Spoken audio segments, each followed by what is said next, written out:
So today we have a simple question mark kick tutorial. The question mark kick isn't that hard despite what you may think, so we're going to teach it to you in about 5 minutes. We're going to go through a basic tutorial, how to improve your question mark kick, common mistakes when throwing the question mark kick, and how to maximize your power. So make sure you stay tuned. It's going to be concise, efficient, so let's get straight into it.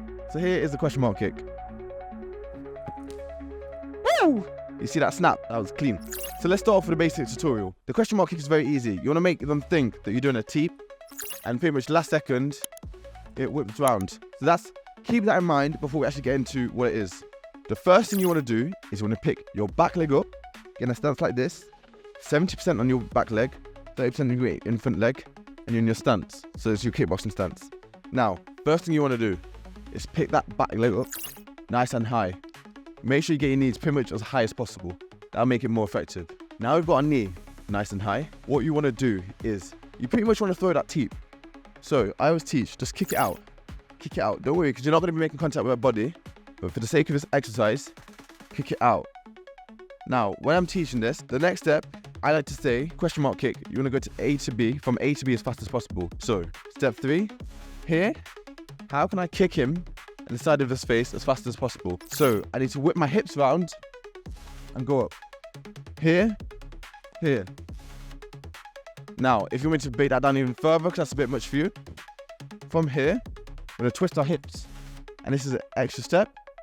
And the final thing we want to do is kick the head. So, you may be thinking, now this just looks like 2 kicks. Here's the deal breaker. What you need to do is you need to be practicing this motion from here to there. So, I'll show you what I mean. So, I've got teep kick, teep kick, teep kick. And before you know it, you get this smoother and smoother and smoother. So rather than being like a teep, then a roundhouse kick, it flows into one like this.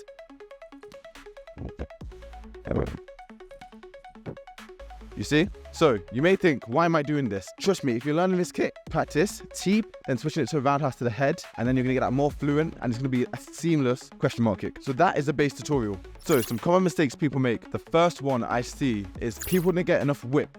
So the question mark kick, the whole point of it is, I'm going to throw a teep. My opponent's going to stay back. Again, I'll throw a teep. Now, because I've done 2, the opponent thinks, yeah, he's going to throw his final teep. So when I go to do the next one, and I go and whip it around, it completely catches them off guard. So the first mistake I see people make is not getting that teep in motion, not showing that it's meant to be a front kick enough. People just like to whip too early.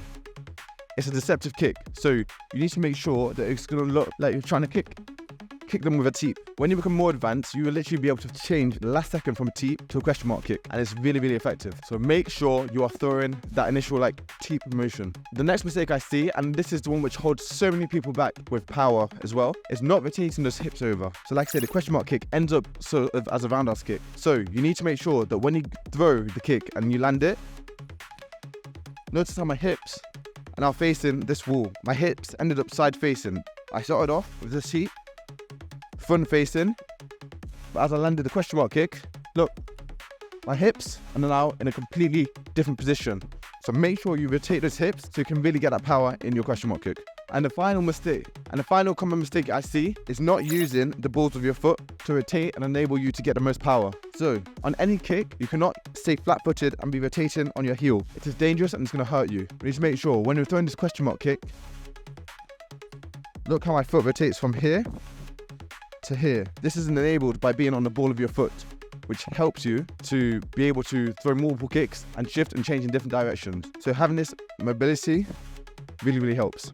Now here are some drills to improve your question mark kick. The first one, which is my favorite, you start with your foot on your target like this, and all you want to do is start with your foot here and find the quickest path from A to B and roundhouse bob in the head. So here, there, here, there, here, there.